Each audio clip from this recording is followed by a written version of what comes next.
We might get started. Welcome to the first session in our 6-week India in Focus seminar series. We are really delighted to be kicking off this seminar series with a live recording podcast with Lisa Singh, who I'll do a formal introduction when I read out my podcast introduction. But it's really a terrific series that we have planned for the second half of this year. La Trobe Asia had our first online seminar series in April and May, with the China in Focus, and now in semester 2 we have our India in Focus seminar series. So it's terrific that we're able to have Lisa here to discuss the Australia-India relationship to really kick off our seminar series. So as with all of our live podcast recordings, I will begin by doing a readout of the introduction, and then I will get into questions with Lisa, and feel free to put in questions in the Q&A, and hopefully I can get to a couple at the end of the session. So we tend to run our live podcast recordings for around 30 to 35 minutes. So I'll hopefully leave enough time to get in some audience questions. But here we go. I'm going to start the formal recording now. So welcome to Asia Rising, a podcast from La Trobe Asia, where we discuss news, views, and general happenings of Asian states and societies. I'm your host, Beck Strading, the Executive Director of La Trobe Asia. In today's podcast, we will be considering the state of Australia and India relations and opportunities for deepening cooperation between governments, states, and communities. Today, I am delighted to welcome Lisa Singh to the podcast. Lisa was a senator for Tasmania in the Australian Federal Parliament from 2011 to 2019, and prior to that, a member of the Tasmanian House of Assembly. Lisa is also the Deputy Chair of the Australian India Council. Welcome, Lisa. It's terrific to have you on the podcast. Thank you for giving us the time today. Thank you, Beck, for inviting me to be part of this India in Focus series. So let's get into the questions. I mean, bilateral relations between Australia and India have sometimes been described as one of unfulfilled potential. So why has this been the case, and do you think that this is changing? Well, firstly, I would probably agree with that description of unfulfilled potential in the relationship. I mean, despite the fact that we've got really common historical connections, obviously proximity to each other in the Indian Ocean. We've got our shared values of democracy and the rule of law. I think now, though, there are a range of contemporary strategic and economic factors at play that between both Australia and India that perhaps weren't there, say, half a century ago or more.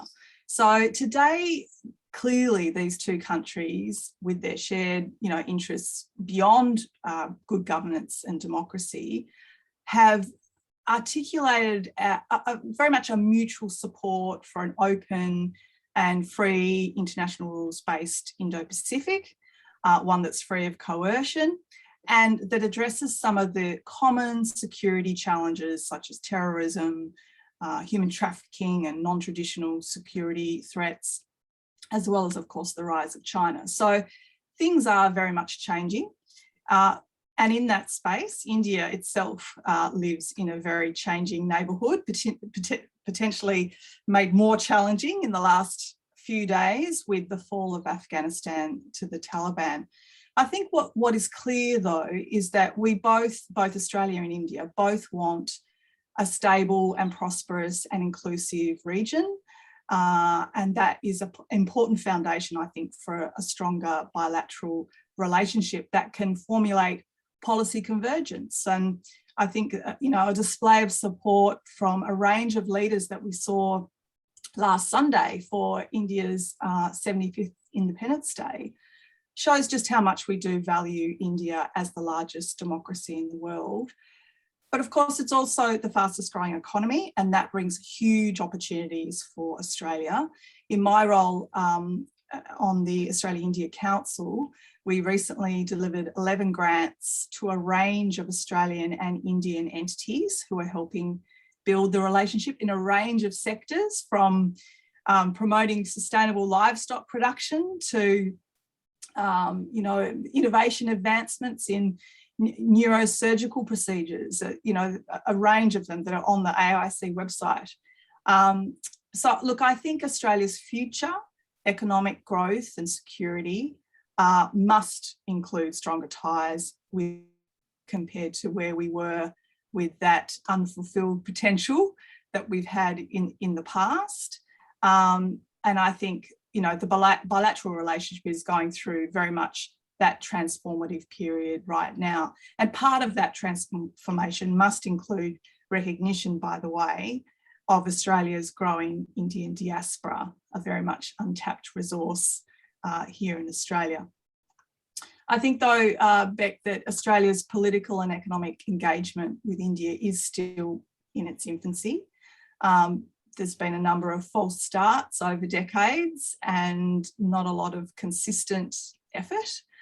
But I do think now the potential for growth in the relationship is enormous because there is a lot more alignment on how both countries see the world, and we need to harness that. Well, I was hoping, I'm glad that you mentioned some of the sort of the economic engagement issues, because there have been efforts to identify opportunities for deepening economic engagement, including Australia's India economic strategy to 2035. But this was released a couple of years ago, but that as a strategy document seems to it seems to have disappeared or sunk without a trace. What do you see as being necessary for India and Australia to improve the economic relations? Because this seems to be an issue that the bilateral relationship has sometimes struggled to really deal with. Well, I think, as I said, I think our economic relations need a lot more effort, particularly as India's economy itself is shifting. And just getting onto the IES, so the India Economic Strategy, which was an independently authored strategy by former Secretary of DFAT and former High Commissioner to India, Peter Varghese, but commissioned by government, is still very much the most comprehensive blueprint to drive the relationship forward.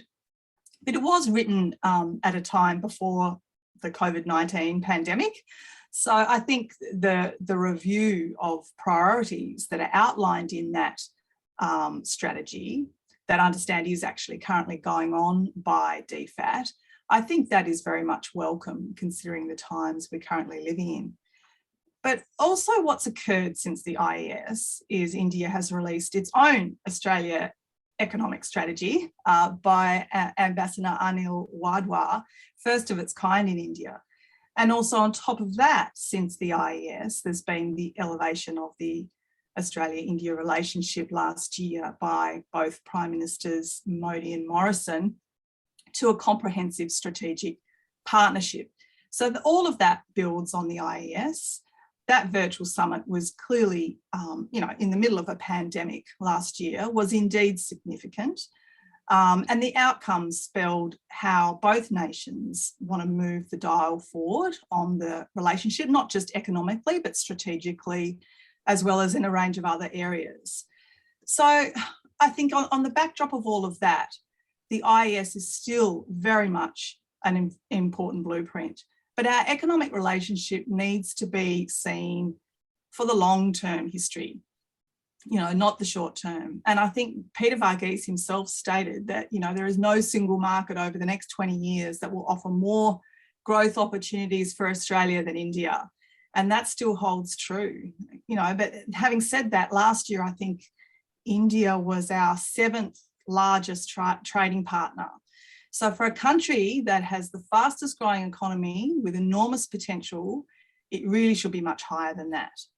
And I think that's where the IES does come into play. What's useful and unique about it is the way it's broken down into 10 sectors in 10 states in India.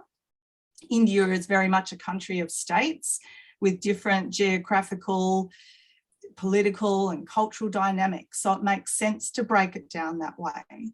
But that doesn't mean, that we can't aim for something bigger. And I know that currently the Australian government is pursuing a free trade agreement with India again. I think that's very, eminently sensible. But such an ambition should not be the be all and end all, I think, in terms of our economic ties with India. I think there should be opportunities to create sector-based wins like that are identified in the IES, or in other areas at the moment. I know critical minerals, for example, is very much on the table, infrastructure, or even in the educational sector. All of those sectors shouldn't be ignored. So in a way, I just think we shouldn't let the perfect be the enemy of the good in relation to an FTA. We should look at the fact that what can we do right now? We need to diversify our markets with India beyond the sort of primary commodities exports that we've done in the past. We need to look at value adding. And I think all of that is key to driving our economic relationship going forward. Well, just on this and the sort of economic opportunities that exist between the Australian and India relationship, I mean, the Australian government recently sent Tony Abbott to India as a special trade envoy, and he was reported to have said that the answer to almost every question about China is India. Is there a sense perhaps that Australia's move to deepen security and trade relations with India is in fact really driven less by its, wanting to deepen relationship with India, but more about its concerns around a rising China? And if this is the case, is this really the best way of engaging with India? Look, I think Australia has been deepening its relationship with India for a decade now, but with various levels of effort. And clearly the elevation of the relationship to a comprehensive strategic partnership last year has very much lifted the profiles of both countries' common interests and their shared values and their commitments to a rules-based international order. But I think what's needed right now is continuity, it's depth, it's a lot more effort. The India relationship is critically important geopolitically, obviously, and economically, but it is about more than that. And it does not take trade barriers from China for Australia to want to seriously engage with India. India is the fastest growing economy in the world and the largest democracy with shared values and interests to ours. So why would we not want to step up and engage? In fact, I think there is a real risk that if we don't move fast enough, other nations will leap ahead and take our ground. And in some sectors, you can see that already happening. Higher ed might be an example of that. So look, I really appreciate that government sent former Prime Minister Tony Abbott on this trade envoy as an advocate for a trade deal.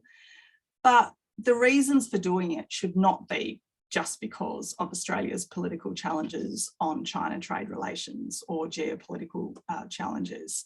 I think we need clear signalling that Australia places India as a high priority in its economic and foreign policy agenda.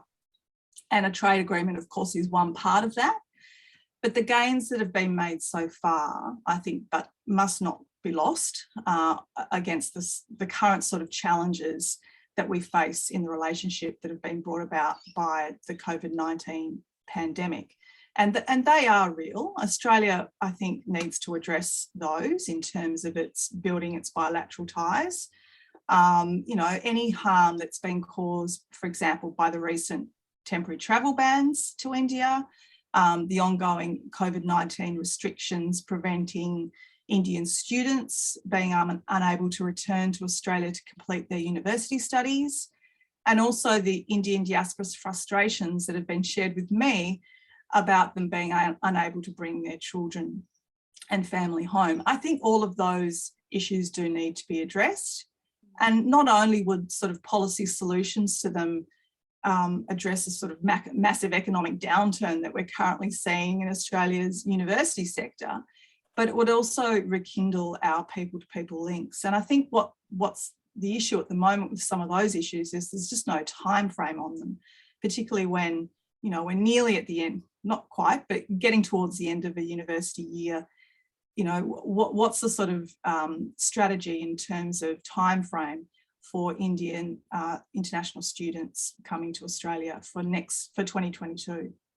Well, certainly a significant issue for those of us sitting in a university right now. So I did mention before that you are currently Deputy Chair of the Australia-India Council, and from what I've read of your advocacy and your interests, you're quite interested in the people-to-people links that you were just sort of talking about. And India is the fastest growing diaspora in Australia. So why do these people-to-people links matter for the bilateral relationship more broadly, in your view?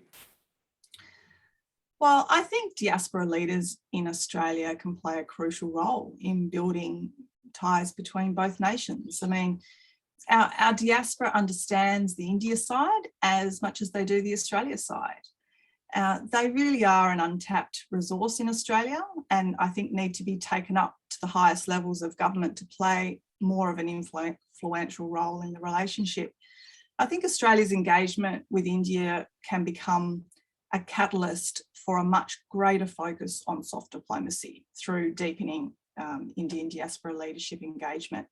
And I do think this is an area worthy further investigation as to why Australia is underperforming on utilising its Indian diaspora groups as a vehicle for deepening the bilateral relationship, considering its natural advantage with India through, you know, historical Commonwealth links, the fact that it's got a much larger diaspora size than a lot of other Western countries per head of population. So if you look at, you know, the Indian diaspora in, say, the US or the UK, they have risen to influential leadership roles in both the public and private sectors. And whereas in Australia, since the end of the White Australia policy, Australia's India diaspora has grown considerably. I think today it's about 2.8% of Australia's population, one of the fastest growing migrant communities, made up of Australians of Indian origin, but also Indian residents that include really highly skilled professionals, highly educated students that make a significant social and economic contribution to Australia. Yet despite all of that, and them having such strong connections between both countries and understanding both countries, I think this asset is, you know, scarcely surfaces at leadership levels, nor through participation in bilateral dialogues with India. So I think if we are serious about building our bilateral ties, then that needs to change, and our diaspora needs to play a more influential role. So, I mean, the importance of soft diplomacy, I think, is a really important point to make. And I guess my sense is that sometimes it's the security or the hard power elements of the relationship that tend to get emphasised, things like the quadrilateral security dialogue. So I'm wondering, I mean, how do you see, you mentioned, you know, the security environment is actually an important part of the picture for why Australia and India are deepening ties. But what do you think of the Quad and other sorts of initiatives that are being undertaken to strengthen security ties? Well, I think the security relationship is a lot more advanced than other parts of the relationship with India. I think the resurgence of the Quad is a very good example of that. You know, the quadrilateral dialogue made up of the US, Japan, Australia and India. I think also Australia obviously being invited by India to join the Malabar naval exercises, which I understand are taking place as we speak, is another obvious example. Another thing is that both nations recently elevated their rules-based maritime cooperation in the Indo-Pacific to a partnership to ensure, you know, security and stability in the maritime region. So I don't see a problem with, you know, that sort of focus on the security side of the relationship. Our bilateral relationship needs to have attention given to it, though, on other various levels. I mean, some of them talked about in terms of trade and investment, Geopolitical and defence is obviously an important part of that, but so is soft diplomacy, so is our people-to-people links. So perhaps we do need to give a bit more attention to some of those other areas of the relationship. But I think, you know, we need to look at the sort of history in terms of where we find ourselves as two nations now. India and Australia are much more aligned today in how they see the world compared to at the time, say, of India's independence in 1947, 75 years ago, when they both were on the opposite sides of the power blocks of the Cold War. Now we share this sort of common ground in terms of our strategic interests, a more open Indo-Pacific. And I think in terms of the economic side, if India was to make more structural reforms, we could be a lot more aligned in terms of our importance of an open economy. So I think, at the moment, on the strategic side, I think it's important that Australia continues to support India in terms of its multilateral efforts. I know that on the international stage, it's currently the president, I think, this month of the UN Security Council. It's part of its 2-year non-permanent seat. Australia has been a strong supporter of India's bid for a permanent seat. I think that's really, really important and something that's in both the interests of both nations.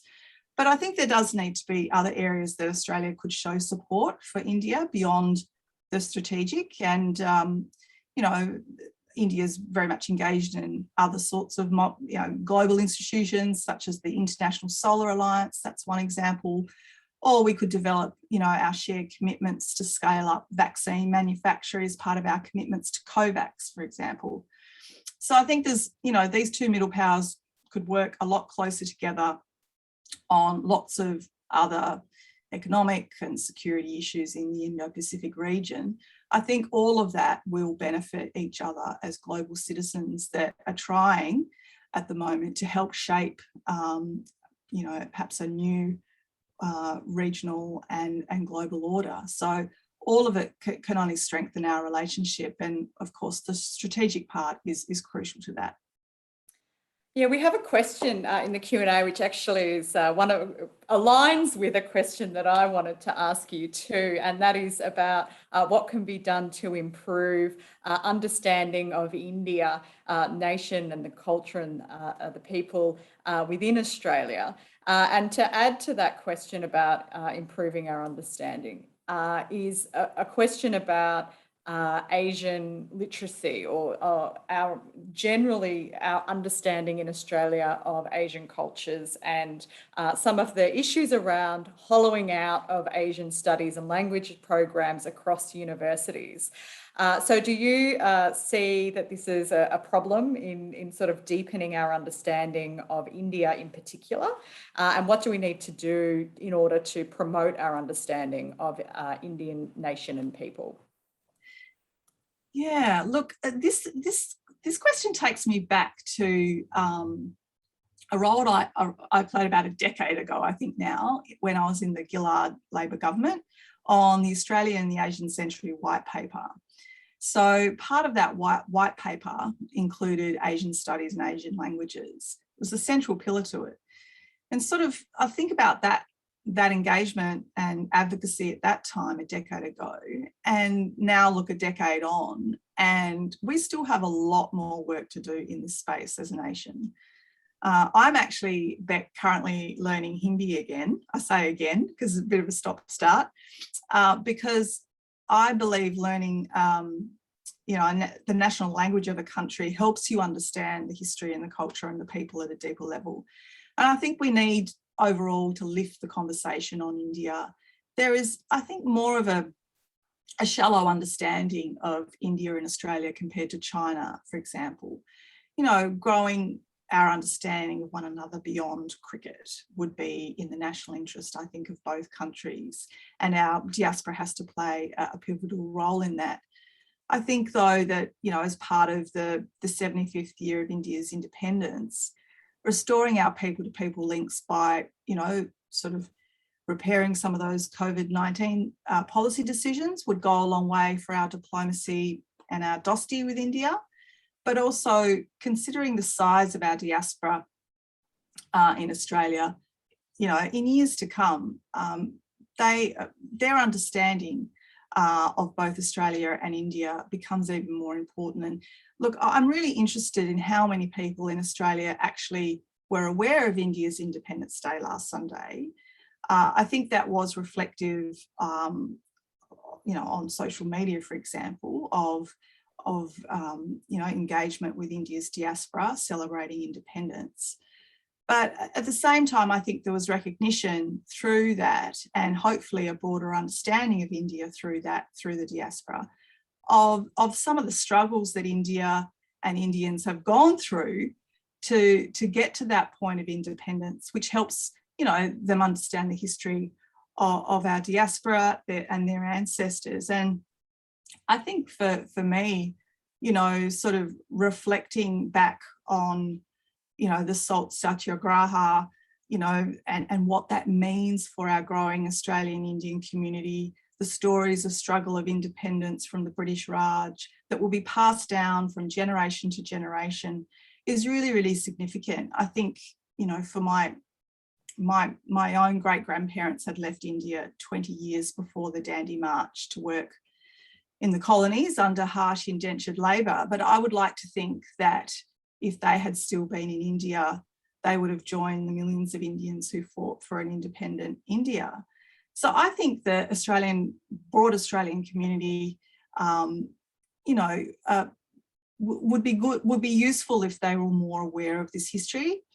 I know that they're becoming increasingly aware of India through obviously food and cultural festivals like Diwali and Holi, and of course, dare I say it, our cricket diplomacy. But I think their understanding of the history, the current geopolitical dynamics, and the economic potential is still undercooked.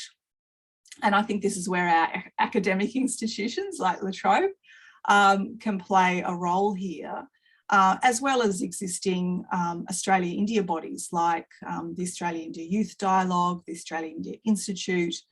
So I think this is where, you know, the importance of soft diplomacy comes to play again and shouldn't be underestimated. It threads through so many facets of the relationship, from, you know, business relations to arts to culture, and they are all key. They're all building blocks to you know, our shared and trusted bilateral relationship, and there's a lot more we can do in that space. Well, there are a couple of questions that I might just collapse together in the Q&A about the people-to-people links and the diaspora. One of those questions is about the DFAT cultural diplomacy grants, and there's, you know, whether or not there's enough scope to support smaller engagements with smaller organisations, with a comment that's made that the Australia-India Council grant seems to go to larger organisations, perhaps like universities. And then a second question is around this idea of the India diaspora as an untapped resource, and some sort of specific examples of how the Australian government might engage with India diaspora to help deepen the ties between the two states. Yeah, look, on the grant side, look, I can only speak on behalf of the Australian India Council that obviously administers a grants program. I know we go through a very rigorous assessment process, and we are always oversubscribed. So there's always some you know, incredible standout applications amongst too many. But you know, that's where more investment in the relationship and in the soft diplomacy side would always be welcomed. If government was up for that, I'd certainly be encouraging them to do it. On the people-to-people example side, in terms of that making influence at the political level, you know, I think we have a lot more to go here, and I think this is an area where some research is needed. I think we need to look at the ways in which the US and the UK and Canada have really engaged their Indian diasporas.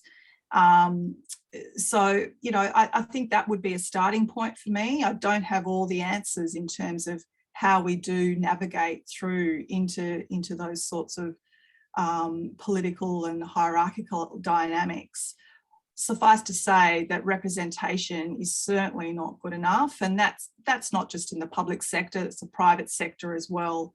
I know the ANU's Asian Australian Leadership group are doing work, research into that as well. And I think all of these sorts of research need to, be given the light of day into the sort of government policy processes, so that some of these changes can come about.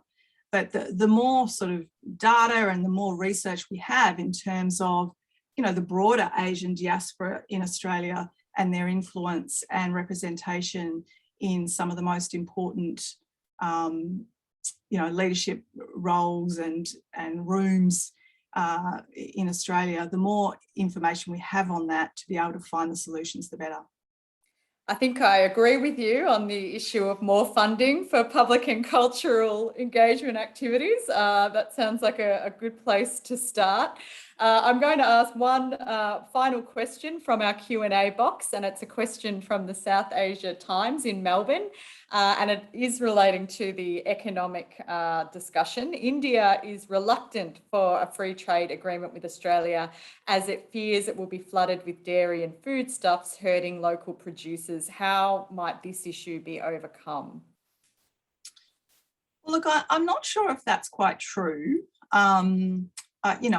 Obviously there's some history here in terms of past attempts for a free trade agreement that may have been the outcomes of what our questioner has just outlined. But at the moment, I'm aware that both India and Australia have appointed trade negotiators to look at the Comprehensive Economic Cooperation Agreement to see how, more resources can be put into driving a free trade agreement forward. I think those parts of that question, though, in terms of the impacts on India are real and will need to be worked through. But I think we also need to look at the fact that India's economy is changing. It's coming from the informal to more of the formal. It's moving from a more agrarian economy to more of an urbanised economy. There's a number of changes which brings all sorts of opportunities for Australia in terms of trade and investment and in terms of a free trade agreement. So my understanding is that Minister Piyush Goyal has appointed a trade negotiator. Similarly, our Trade Minister Dan Tehan has done likewise, and those negotiations will start to move forward. Don't know how long that may take, and that's why I said back earlier that I think we need to sort of look at the small wins along the way and not just the the big one. So, but let's see. I think there's benefits on both sides here in terms of this. I mean, we know that huge benefits in terms of Australia on the economic side with India, but there's also huge challenges currently at the moment. I mean, I think that the fact that, India is our 7th largest trading partner is not good enough. China is still our number 1 trading partner. I think the trade with India in the past year was something like two-way goods and services trade was something like 24.4 billion. That needs to improve, and there's lots of hurdles that need to be achieved for that approval, for that to be improved. But of course, India still has a number of tariffs on all sorts of things. With Australia, wine I think is a good example. But overall, I think this is worth putting a lot of hard work and effort into. And that's what it's going to take. It's going to take a lot of effort. And that's, I think, a thing that we haven't always had in the past. We've had some stop-starts. Now we need continuum. And that means a lot of, resources and a lot of commitment. Look, I know I said that was the last question, but if you will indulge me, Lisa, I do see that there is another question about the issue of shared values and shared interests, and it comes from Erin Watson, who's a friend of ours at the Trobe Asia. Hi, Erin. And she says, how do you reconcile the narrative around shared values and shared interests when the current administration, I assume the current administration in India, is increasingly authoritarian? Does this undermine Australia's diversification strategy away from China? Look, I think the shared interests and the common values are very entrenched, and they've been there for a very long time. I mean, you're talking about Australia engaging with a country that is the largest democracy in the world, part of the Commonwealth, values the rule of law, has more and more, strategic and economic shared values as well, believes in multilateralism and an international rules-based order. Obviously there's all sorts of areas of diplomacy that we share in terms of, sport, cricket and the like. Look, the relationship has just got so much going for it beyond the sort of domestic politics going on in either country on any day of the week. And I think that's what has to be sustained throughout millennia. I think that governments do change, as we've seen, in Australia as much as anywhere else. And I think what needs to be a mainstay for Australia and India is that despite any sort of government hiccups or internal disputes or changes in government even over time, that the relationship is able to continue to have momentum and to be sustained, because it's in both countries' interests in terms of changing the regional order in which we live and having a sustainable and a secure Indo-Pacific region. Well, I think we will leave it there. We've given plenty of material for Matt to edit for the podcast. So I'll just finish up by doing the readout of our of my sort of final statement for the podcast. You've been listening to Asia Rising, the podcast from La Trobe Asia.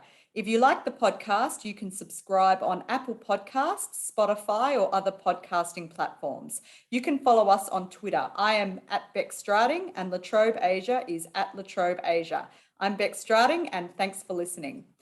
So thank you, Lisa. That was really fascinating. It's a delight to have you on the podcast. I can see we've got so many questions, and it's a shame that we won't be able to get to all of them today, but I think that means that we're just going to have to get you back for another session so that we can attempt to answer all of these terrific questions that our audience has submitted. But thank you. Thank you, Beck. Thanks so much for having me. Okay, well, that's a wrap. And we will see you again soon, I'm sure. Thanks. Bye. Thanks to our audience. Bye.